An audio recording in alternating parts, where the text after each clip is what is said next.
Payg'ambarimiz alayhissalom aytadilar, kun rosa isib ketganda Alloh yer ahliga quloq solib turar ekan.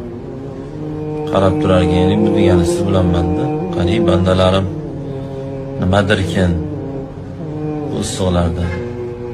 Shunda qaysiki banda qanday ham issiq, ey Allohim, meni do'zax issiqingdan, do'zaxni issig'idan o'zing saqlagin desa, jahannamga Alloh aytar ekanda, ey jahannam, falon bandalar sendan panoh so'radi mendan.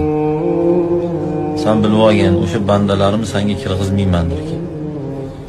Qarang qanchalik bu issiqqa qilgan duoyimizga bo'lgan mukofotni ko'ringlar. Shuning uchun bo'lmay ketdi, yondirib yubordi, u bo'lib ketdi, bu bo'lib ketdi demasdan, xuddi shu gapni aytish kerak.